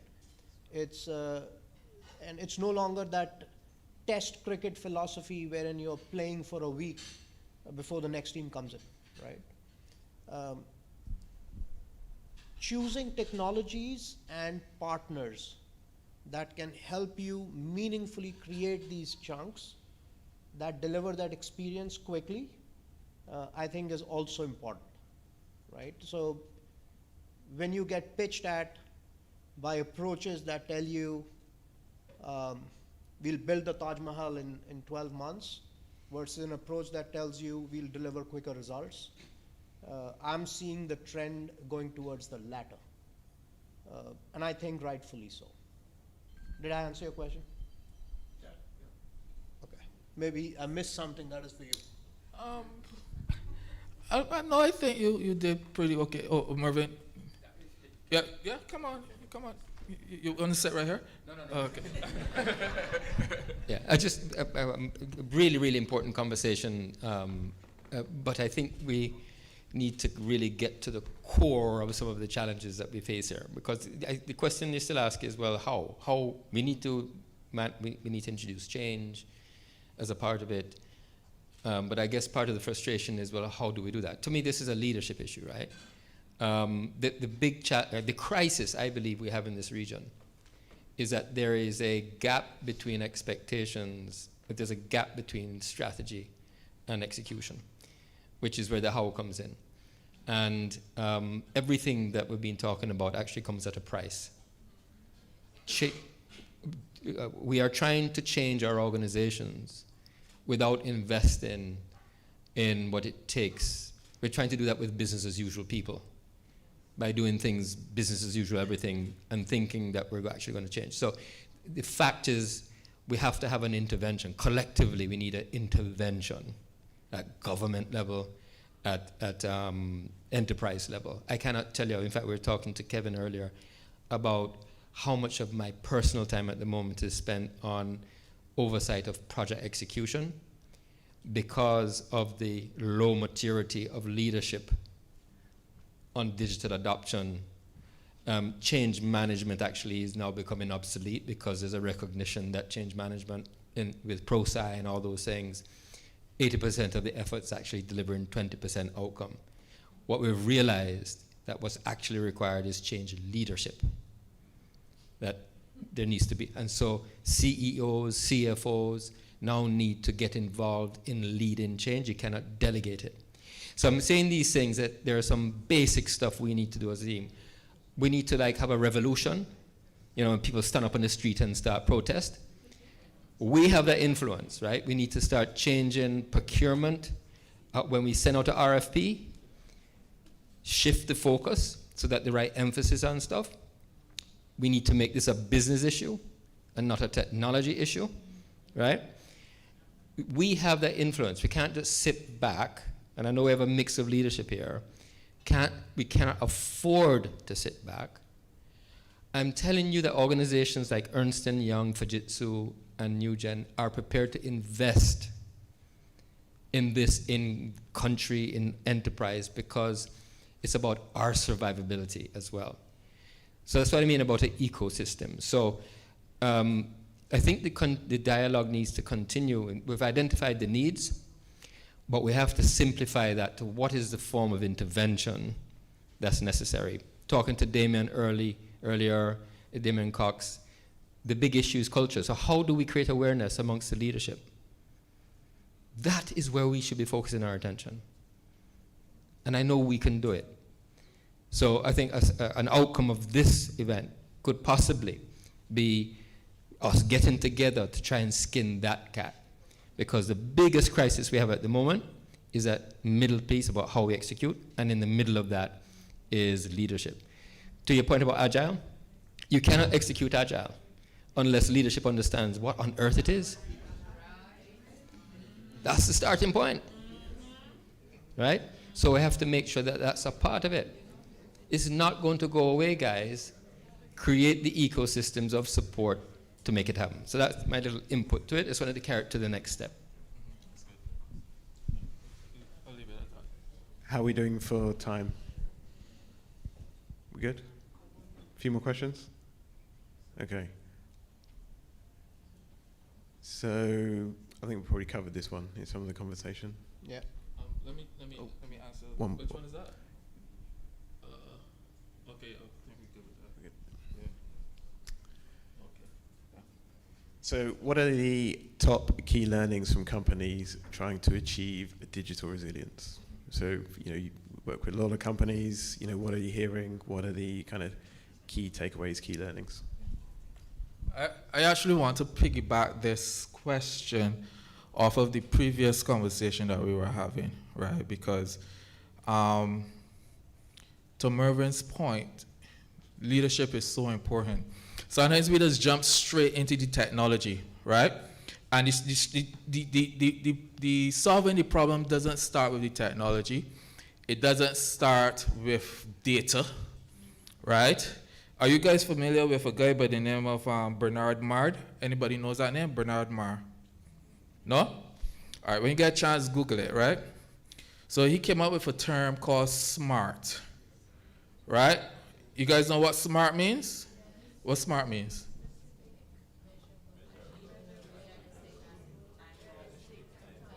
Wrong, right? So SMART means, right? SMART means instead of starting with the technology, instead of starting with data, you start with the strategy. All right? So you start with the strategy. First, we need to understand why we're doing what we're doing. Right? How are we going to do what we're going to do? What's the outcome we're looking for with this particular transformation? Once we understand the strategy, the next thing is, okay, how are we going to measure it? What's the metrics that we're going to use? Say, for instance, I always like to use the Apple Watch, for example. Now, I wasn't there. I wasn't in the room when they designed this watch, okay? But the strategy could have been, hey, let's create a watch, a functional watch, that does a little bit more than what an analog does. But what we want to do is capture data on our users. So the strategy is, let's create a watch, a wearable device that captures data on everyone who puts it on. Let's say that's the strategy.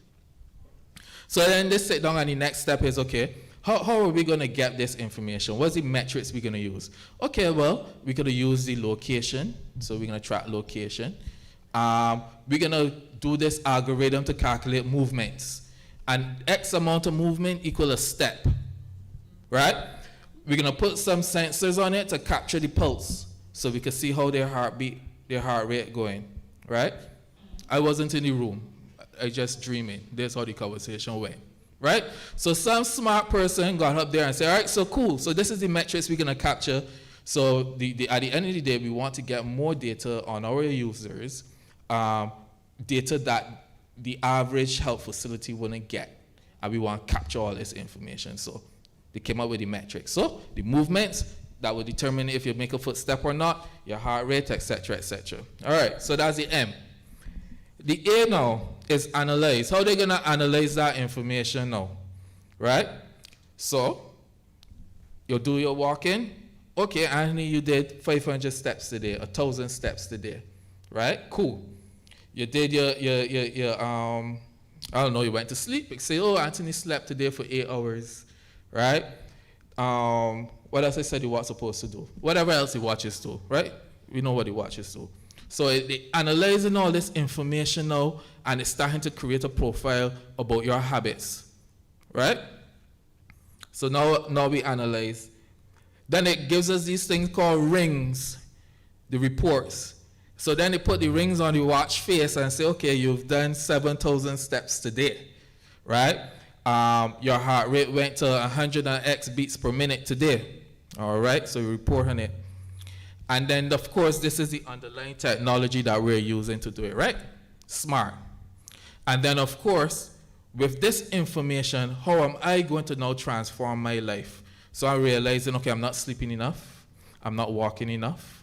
I'm not standing enough. I'm not doing X, Y, and Z. So now, whoever came up with this watch created a capability that I can now transform my life, right, with my movements, etc., where they capture my data, of course, right? But transformation occurred because guess what now? Now I'm making sure when it tells me to stand up that I stand up. I'm making sure that I get in my 1,000 steps. All right. So a lot of the times, we realize that our customers, they focus on the data, they focus on the technology, instead of starting with a strategy, what it is that we're trying to achieve at the end of the day. So that's one of the top learnings. Let us start with a strategy. Everything else going to flow after. We got to be smart about what we're doing. Everything is smart. Smart homes, smart watch, smart car, smart business. Yeah? Start with the strategy, understand the metrics, analyze it, get the technology, transform your operation. And that is how you're going to build resilience and be sustainable. Right? No, I think we've touched on most of the points. The key learnings from our conversations that we see is, one is the difference between organizations that had a plan and a strategy versus the ones that were reacting. The second is investing in what we call the ancillary programs. We talked about quite a few: leadership, change management, business strategy, transformation, consulting, versus deploying a tool. That is another key learning that we see in terms of truly successful programs. And the last but not the least from our point of view is preparation for it in terms of two aspects which are cross-industry. One is data, and the second is integrations. And yes, they're a little technical, but your digital is entirely a data story. Preparing your data before you embark on that journey goes a long way in successful versus failed programs. There are endless stories of programs getting stalled in between because the data required to further the journey was not ready. There are endless stories where the system that you are using to progress your digital journey has to tie into 12 systems.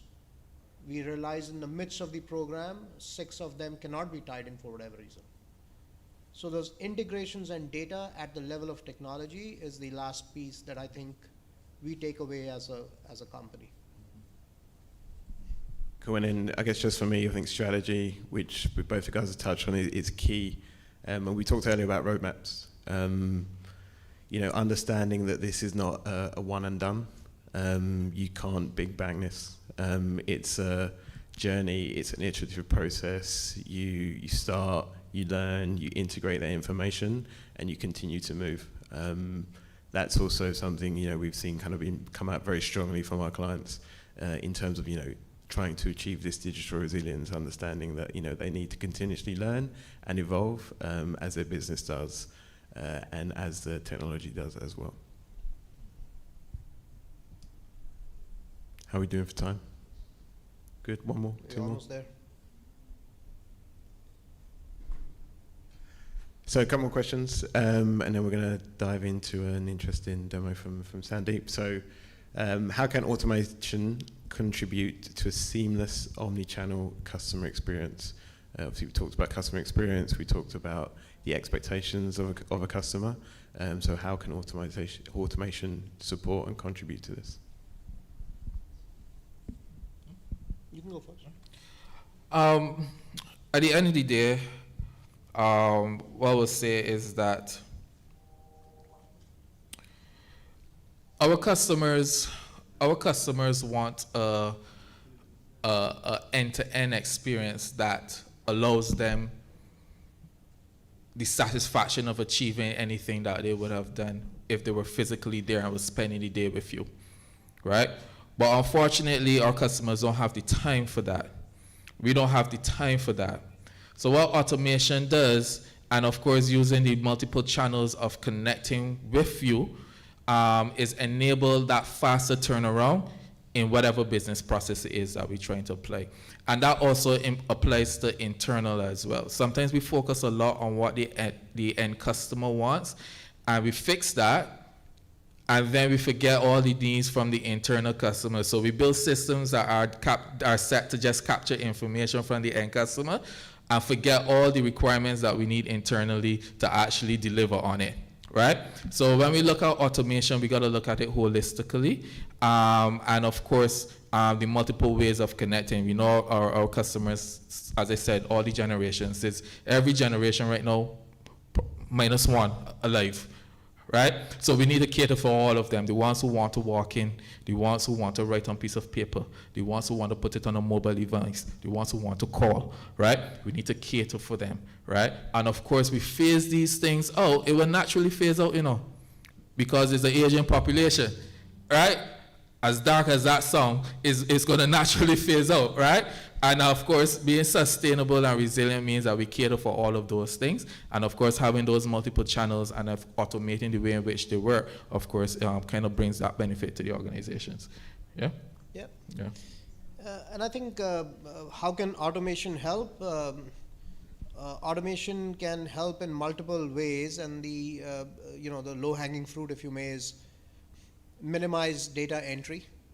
What used to be a 3-page, 23-click process to submit an application should, over years, translate to an X% improvement, which means you're doing the same task now in 3 clicks and 1 form, right? So measure that and monitor it, and that also goes back to our earlier question on roadmap, right? And some of the transformation that our partners deliver through our platforms aim to achieve that. Reduction of data redundancy is another one. Many of our customers, for example, will tell us, if you're asking for the customer's PIN code or zip code once, nowhere in that journey ever again should you ask for that again. That means the process is broken. That means the experience is broken. Reduce the burden of data entry on the end user, automate it to take the load on the machines, right? No longer are organizations thinking about different channels for deployment. Technology allows you to build once and render multiple times. Your application design should not be, hey, today we're doing it for the PC, next year we'll wonder what to do about the mobile. That means you're not leveraging the latest technology available, wherein you can build it once, render it multiple times. The omni-channel part of it, besides the device agnosticity that we're talking about, also goes into executing part of your transactions in part of the devices.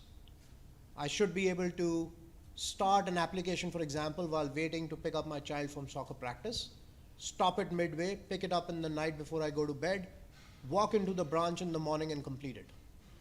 So that whole start-stop of the transaction is also a given as far as the seamless part of it is concerned.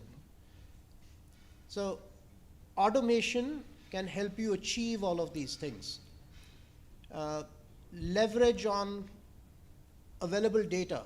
Organizations are rich repositories of data, and the amount of information you can find within the organization is sometimes impressive. And design thinking, planning, and strategic alignment can help you leverage those pools, which will drive automation and in turn render a seamless experience. Thanks, guys. Yeah, I think customer experience, UX, experience-led design, experience-led engineering is becoming an increasing focus. So hearing about how automation can support that seamless journey for customers. So whether they be online, on the phone, or in store, or in the in the shop, they're having the same experience and can really identify with your brand and your organization. Final question, one which is top of mind given the JDPA, which is coming into force later, is how can focusing on sustainability help you achieve and maintain regulatory compliance? All right, so I kind of like this one because this kind of plays into my alley, specifically around records management, right? And I'm sure, as I said earlier, a lot of us have walked into these offices and we've seen all the boxes stacked, a lot of government offices, right? When we look at it, we cannot honestly and truly say that we are adhering to the regulators. We cannot honestly and truly say that we have full control of the information asset management. We cannot truly say that if compliance or audit was to come in today, that we would get a passing mark. We cannot, right? However, by focusing on solutions like NewGen that are built around, the processes are built around these compliance requirements. The processes are built around data protection. It enables you and it takes that guesswork away now from the knowledge worker, and it puts that requirement on the technology, right? But to get there, once again, move it from analog to digitize, from digitize to digitalize, and then from digitalize to digital technologies. And that by itself is a huge headache that is taken off your shoulder, because who does that impact? Accounts, right? The leadership offices, all the other strategic offices within the organization, all of them are paper-driven. So if you fix that problem, most of your regulatory compliance issues are fixed. If you put it in a system that is built around those capabilities, you take that guesswork away from the users, you put it on a solution. And by doing that, you already can sustain your organization. If you fail compliance, you can't stick around, right? If you fail compliance, you're not going to be resilient. How can you? You're here today, you're gone tomorrow, right? And we all know of examples, recent examples that was all over the news, of organizations that weren't compliant for one way or the other. We've heard about it, right? And we've seen how it has impacted them and they had to close down their doors, right? So take that guesswork away from the people. You put it in the systems will create the audits, etc., right? But of course, as I said, you got to start, move the analog into digital format, then you create your digital products and you move forward. And that is how you get to maintain sustainability through compliance. Yeah? Yeah, I think you stated it amply. Expect your technology partners to sustain that compliance journey as well. When we provide products, our products are built around core teams, and one of those core teams is country-specific compliance. So when you talk about JDPA requirements coming up in December, we know our products will be fine, but we are not just depending on hope. There are people working on it, producing those checklists, and saying these products will endorse the requirements in terms of the compliance. Also, when you partner with firms like EY, with Fujitsu, they take compliance seriously, which is where I was saying, expect your partners to help you go through that journey. And invest in technologies that don't leave you wondering how you will comply with a local regulatory act. The software should adapt to it. So we've come a long way where technology has to keep pace with the compliance environment as well. And as part of the sustainability journey that we're talking about, right up front, make those investments where your partners are willing to usher you through that journey, not leaving you to wonder how you will comply. Brilliant, thanks guys. So yeah, JDPA coming end of the year, hopefully you're all ready. If you're not, if you need support, come and talk to us afterwards. We can definitely kind of help you out. So come 1st of December when Merv submits a data access request, you can make sure you can give him all his data and comply with the act. That brings us to the end of our fireside chat. Thank you very much, gentlemen, and thank you, audience, for your questions. And now on to the next section.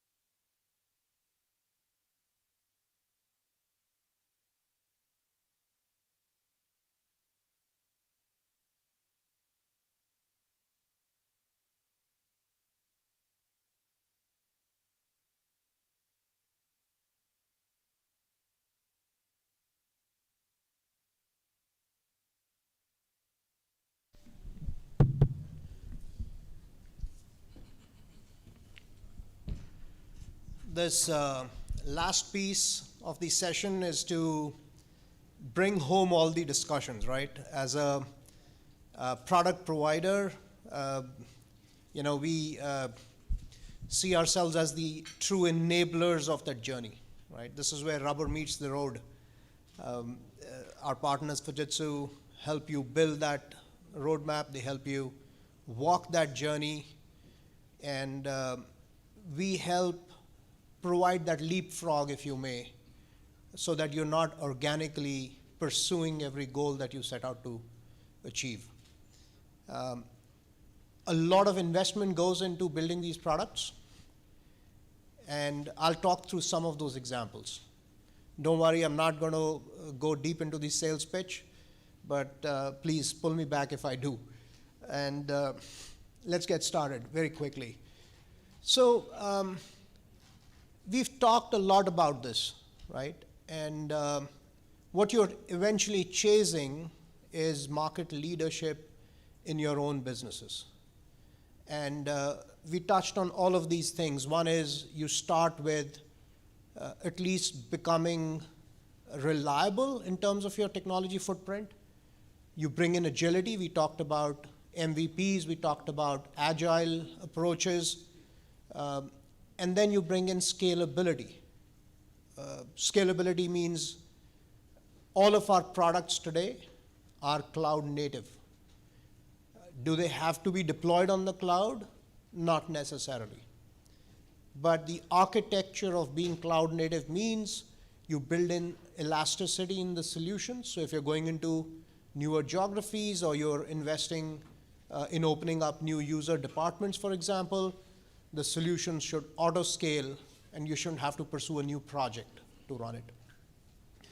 And then the end goal, of course, as a business is to drive that leadership. We provide one single platform. It's a very simple storyline. It's called NewGen One, and it touches on all the aspects of what we talked about. It helps you drive business automation. It helps you render multiple experiences. It helps you do all of that through a Gartner-recognized low-code platform. The process automation part of it, and then subsequent artificial intelligence on top of the process flow or the process automation, are all native to the platform. Which means whether we are building a solution for banks, or we are automating the processes of the government, or we are automating the processes of a food and agricultural company, the underlying platform is the same. And that is the true testament to sustainability. We have organizations that have used this platform for over 25 years of our 30-year existence as a company. Of course, it's gone through its upgrades and migrations and re-architecture, but the core concepts that drive the platform have stayed the same. We've kept pace with it because as cloud came around, as mobility came around, as social networks came around, we enhanced the concepts and stayed relevant. But overall, this is the one single platform that drives everything we've talked about today. Be mindful that the tool by itself is meaningless unless combined with the journeys we talked about. What Fujitsu does, for example, is render those meaningful journeys for us. So we plug in the product, they drive the overall journey, and deliver business value through the use of this platform. The rest of it will go faster. What is in this product, right? What is inside the platform? These are the core components. The first bucket is where I started. 23 patents the company holds is only in the elimination of paper. And we've specialized, of course, right? Our accelerators for banking are different from our accelerators for oil and gas, are different from our accelerators for food and agriculture, for manufacturing, and so on and so forth. But the core components are aimed at eliminating paper. The second one is the process automation. Digitizing and digitalizing. Where's my friend Anthony? He's vanished. Oh, there he is one part of it. Orchestrating that journey is a whole second part of it. When you take out paper, it has an impact on process. When you tweak the process, it drives automation. When you're driving automation, it's influencing your end experience. So it's all tied in. So our process engine sits on top of our document generation engine, so they're intertwined and not isolated. And that's a big differentiator when it comes to industry-specific solutions. The third bucket is the example I was giving you from the bank where we said we're going to automate the process of consolidation. How you generate customer-specific communications, how you monitor the full 360-degree loop. If I generated a customer communication, is the customer clicking on it? Is the customer coming back? Am I catching that transaction? All of that happens in the customer engagement platform, and then you have the AI and machine learning. This is the latest frontier. We've invested a lot of money organically and inorganically in these technologies. Mervyn mentioned in the beginning, ChatGPT may have already reached obsolescence, and he's right. But even though it becomes obsolete, there's a lot more it will do before it goes out, right? And it's already being used in many areas. So we have our own AI engines that drive a lot of these things, and I'll talk through some of these examples. But when you use all of this to drive automation, as a product, we look at two different buckets. The first is core processes, which are industry specific, which means use cases that are relevant to banks versus use cases that are relevant to the travel industry versus use cases for the manufacturing industry. And then there are non-core processes, which is common to every industry, right? And that's how we group these. So whether if you're driving a vendor payment transformation program, the structure is pretty much standard with subtle nuances specific to the industry, but it's a process that you can replicate and emulate from industry to industry, right?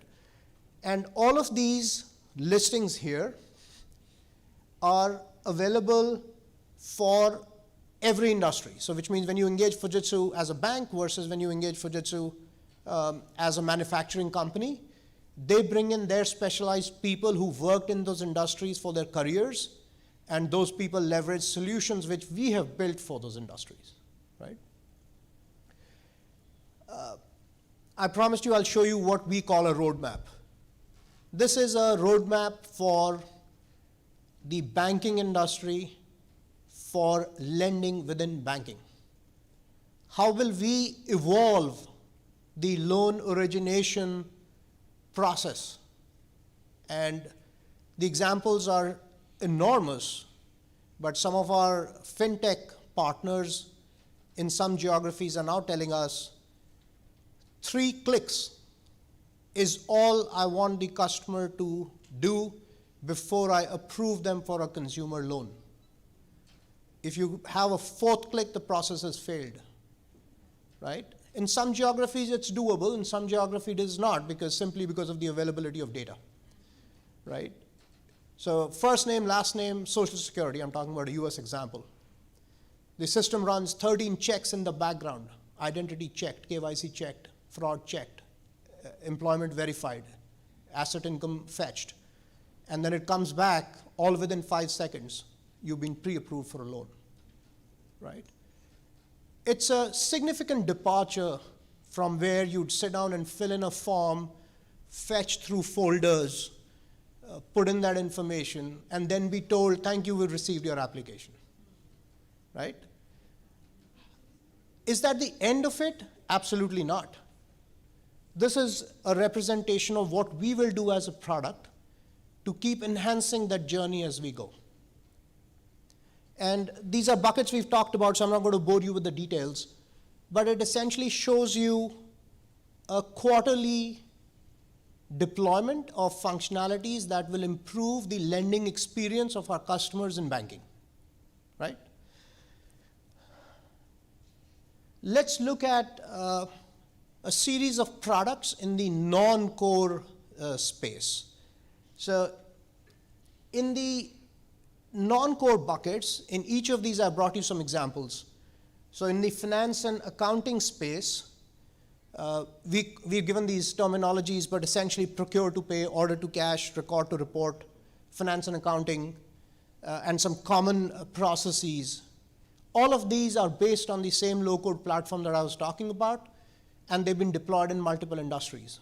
On the departments in the top that you're looking at, finance and accounting, you talk about HR and admin processes, you talk about legal and litigation, R&D and others, and then service request management.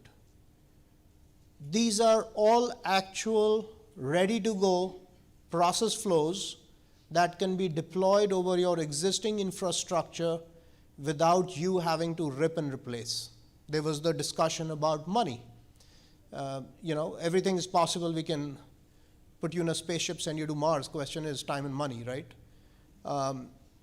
The point here is, as a company, we focus on providing you resilient digital experiences at the front end while standardizing your cores.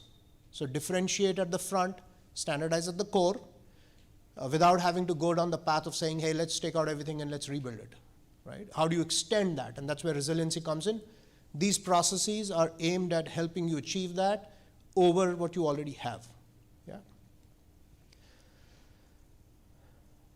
Some of the quick benefits, and you know, this also we talked about why digital resilience, why sustainability, right? And these are some of those: consistent user interface, maintainability, quicker implementation, we touched on that as well, a single upgrade, a higher return on investment, and the biggest and the foremost as far as my job is concerned is reusability. We are not a point solution provider, neither is Fujitsu as our partner.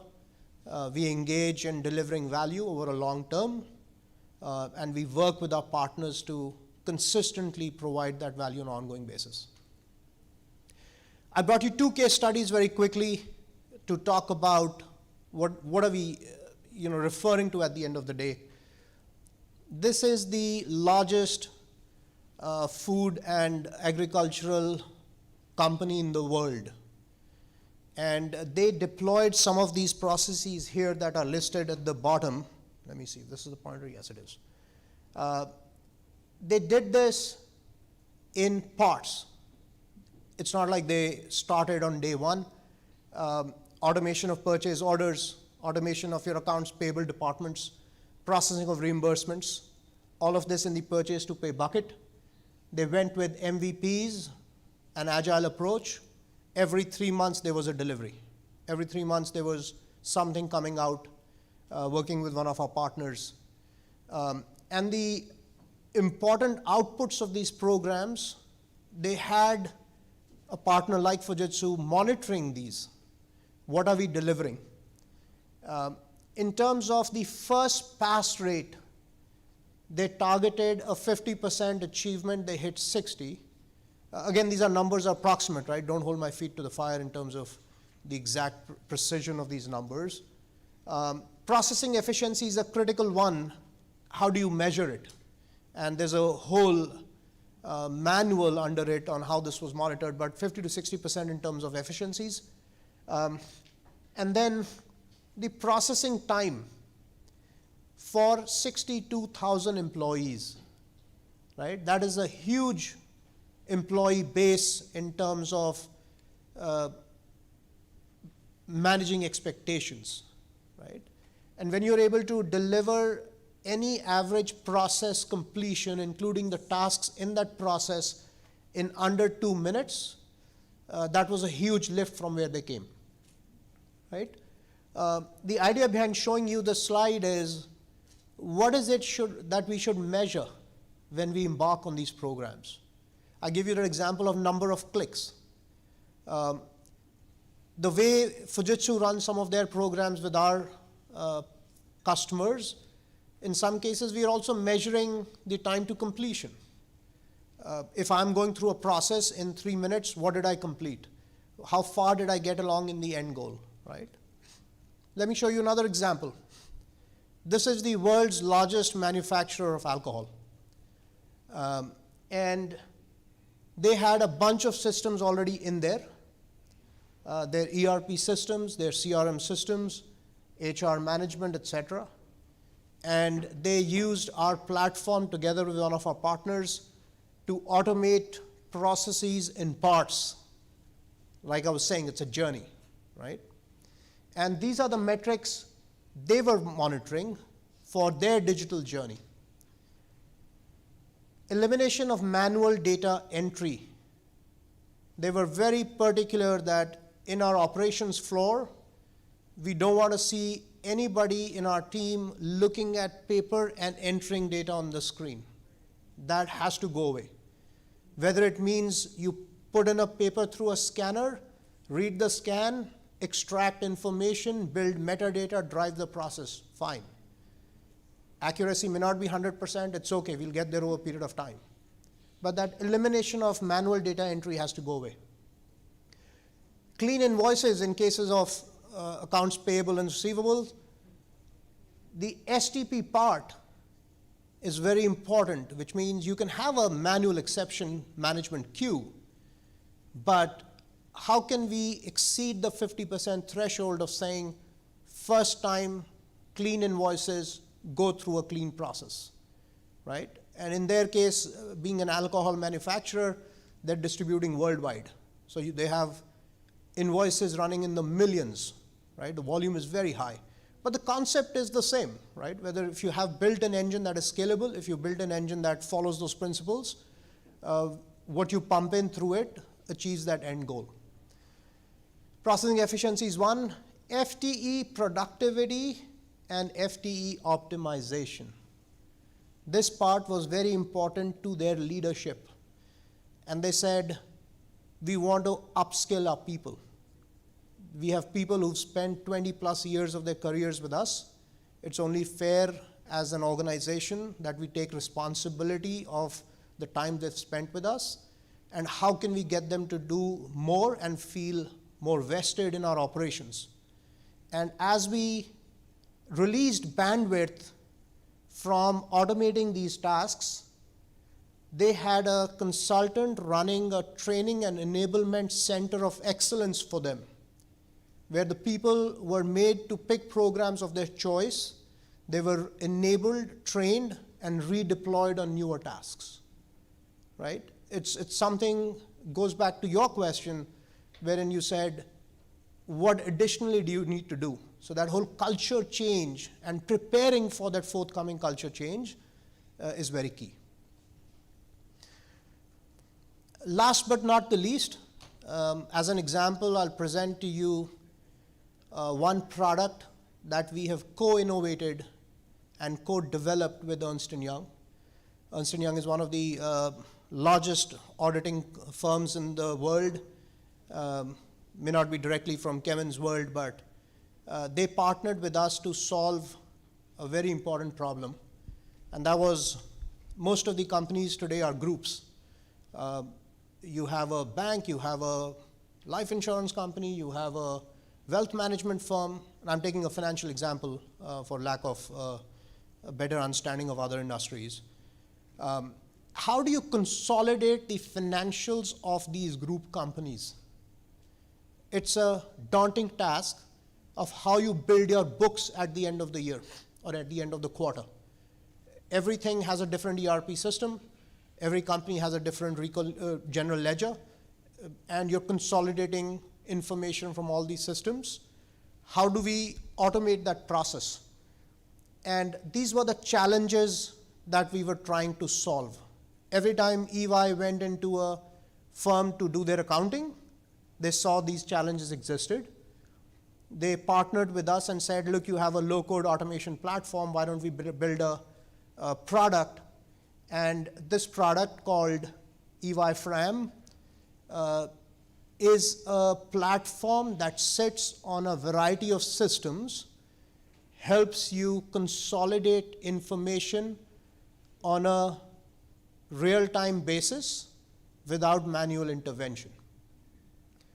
It's an end result of the digital experience we've been talking about, right? What has traditionally worldwide been a manual process is being automated to a great extent. The key stakeholder for this, at the end of the day, is the chief financial officer. But the pain points that the chief financial officer is solving for himself or herself is related to compliance, is related to regulations, is related to investor expectations. Even today, it's 2023. Companies end their quarter and take a week to 3 weeks to declare the results in the markets, right? And that tells you the pain that they're going through before the CFO is ready to sit in front of the market and tell them this is what the group did or did not do, right? So this is an example of how we use the same platform to build governance dashboards, give them CFO visualization not only at the group level but also at individual company levels, and then have auto trigger tasks to owners with alerts. This is what example I was giving you earlier. Till today, we wait for something to happen and the customer to come back to us and say, hey, I have a problem. And we changed that to a proactive approach when the system is sending out alerts proactively saying this is coming up, or probably this is what you need to do. Yeah.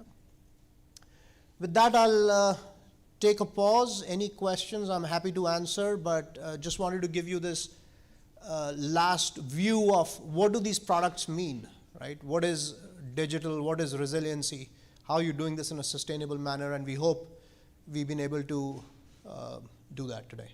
Thank you.